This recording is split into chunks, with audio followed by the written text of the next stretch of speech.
প্রিয় দর্শক, বাংলাদেশ ওয়েদার আপডেটে সকলকে স্বাগত জানাই। আজ 1 মার্চ 2026। এই মুহূর্তের গুরুত্বপূর্ণ সতর্কবার্তা যা পাওয়া যাচ্ছে রংপুর, বরিশাল, চট্টগ্রাম, সিলেট বিভাগে আগামী 48 ঘন্টায় অর্থাৎ আজ সারাদিন এবং আগামীকাল 2রা মার্চ সারাদিনে বৃষ্টি, বজ্রসহ বৃষ্টি হওয়ার সম্ভাবনা রয়েছে।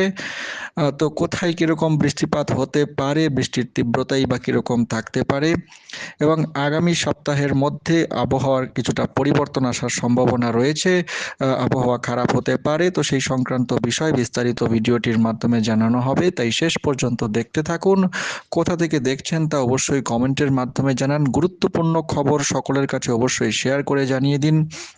এবং এই মুহূর্তের যে পরিস্থিতি জানা যাচ্ছে, মৌসুমের স্বাভাবিক লঘুচাপ দক্ষিণ বঙ্গোপসাগরে অবস্থান করছে।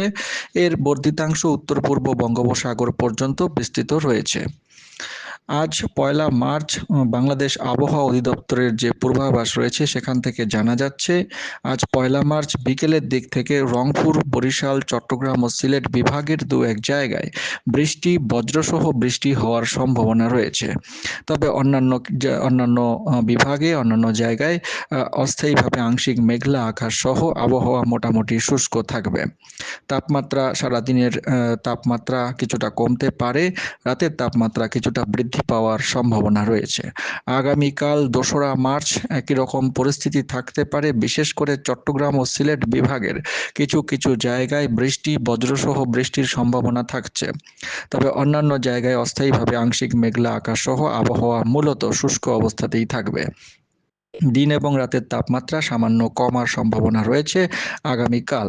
আগামী 3রা মার্চ অর্থাৎ 3 তারিখ থেকে শুরু করে আগামী 5 দিন দিন এবং রাতের তাপমাত্রা সামান্য বাড়তে পারে। তবে আবহাওয়া মোটামুটি 6-7 তারিখ পর্যন্ত শুষ্ক থাকবে। তবে তারপরে ধীরে ধীরে আবহাওয়া পরিবর্তন হওয়ার সম্ভাবনা রয়েছে। সতর্কবার্তা যা জানা যাচ্ছে, আগামী 10ই মার্চের পর থেকে পরিস্থিতি পরিবর্তন হওয়ার সম্ভাবনা রয়েছে। কালবৈশাখী, বজ্রসহ বৃষ্টি, অনেক বিভাগেই মাঝারি থেকে ভারী বৃষ্টির সম্ভাবনা কিন্তু সেই সময় দেখা যাচ্ছে। তো কোথায় কীরকম বৃষ্টিপাত আগামী 48 ঘন্টায় হওয়ার সম্ভাবনা রয়েছে তা আমরা বিস্তারিত ওয়েদার মডেল মানচিত্র থেকে দেখে নেব।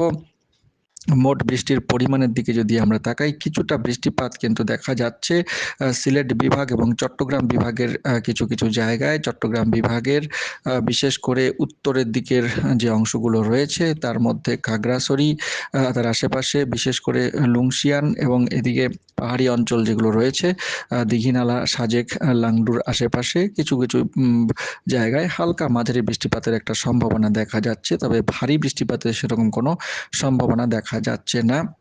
সরাসরি ECMWF ওয়েদার মডেল মানচিত্র অনুযায়ী যা বোঝা যাচ্ছে, সিলেট বিভাগে খুব সামান্য বৃষ্টিপাত হওয়ার সম্ভাবনা রয়েছে। সামান্য বলতে এখানে যা পরিমাণ যদি আমরা দেখি তাহলে সেটা মোটামুটি 1-2 মিলিমিটার পর্যন্ত বৃষ্টিপাত হতে পারে। তো খুব বেশি ভারী বৃষ্টির সম্ভাবনা দেখা যাচ্ছে না। আবহাওয়া দপ্তর থেকে যদিও সতর্কবার্তা দেওয়া হয়েছে, তবে খুব বেশি ভারী বা ভয়ঙ্কর বৃষ্টির কোনো সম্ভাবনা এই মুহূর্তে দেখা যাচ্ছে না। তবে সিলেট বিভাগে সামান্য ঝিরিঝিরি বৃষ্টিপাত হলেও কিন্তু হবে।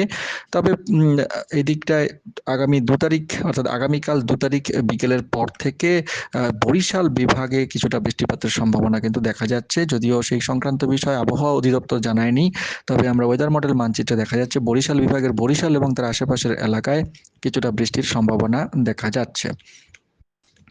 প্রিয় দর্শক, আমরা যদি পরবর্তী সময়গুলির দিকে লক্ষ্য করি, 3 তারিখ 4 তারিখেও কিন্তু চট্টগ্রাম বিভাগে হালকা মাঝারি বৃষ্টিপাত হতে পারে। পূর্বাভাস যে রয়েছে ECMWF ইউরোপিয়ান মডেল থেকে এমনটাই জানা যাচ্ছে। আগামী 11ই মার্চ থেকে শুরু করে আমরা যদি পরপর দেখি তাহলে 11ই মার্চ, 12ই মার্চ এবং 13ই মার্চ এই 3 দিন কিন্তু বিস্তীর্ণ এলাকায়, বিশেষ করে সিলেট বিভাগের প্রায় সম্পূর্ণ সিলেট বিভাগে বজ্রসহ মাঝারি থেকে ভারী বৃষ্টি কিছু কিছু জায়গায় হতে পারে। তার মধ্যে যা দেখা যাচ্ছে, এদিকে বারলেখা, কুলাউড়া এবং এদিকে বালাগঞ্জ, জাকিগঞ্জ, এই সমস্ত জায়গায় মাঝারি থেকে ভারী বৃষ্টিপাত এবং বজ্রপাত কিন্তু যথেষ্ট পরিমাণে হওয়ার সম্ভাবনা দেখা যাচ্ছে আগামী 13ই মার্চের পর থেকে। 13ই মার্চ এদিকে বরিশাল বিভাগের পিরোজপুর এবং তার আশেপাশেও বজ্রসহ বৃষ্টির সম্ভাবনা রয়েছে। চট্টগ্রাম বিভাগ এবং বরিশাল বিভাগ এবং ঢাকা এই সমস্ত জায়গায় প্রচুর পরিমাণে বজ্রপাত এবং বৃষ্টির সম্ভাবনা সিলেট বিভাগেও প্রচুর পরিমাণে দেখা যাচ্ছে। তো 14 তারিখেও বৃষ্টিপাতের এরকমই পরিস্থিতি থাকবে এবং সমুদ্রেও কিন্তু যে বায়ুচাপের তারতম্য শুরু হতে পারে এবং এই কারণে খুলনা বরিশাল বিভাগেও বৃষ্টিপাতের সম্ভাবনা, বজ্রসহ বৃষ্টিপাতের সম্ভাবনা বৃদ্ধি পাওয়ার সম্ভাবনা দেখা যাচ্ছে। তো প্রিয় দর্শক, এই ছিল আপাতত পূর্বাভাস এবং কিছুটা আভাস পাওয়া যাচ্ছে যে আগামী কয়েকদিনের আবহাওয়া ধীরে ধীরে কিন্তু পরিবর্তন হচ্ছে এবং বৃষ্টিপাত শুরু হওয়ার সম্ভাবনা দেখা যাচ্ছে।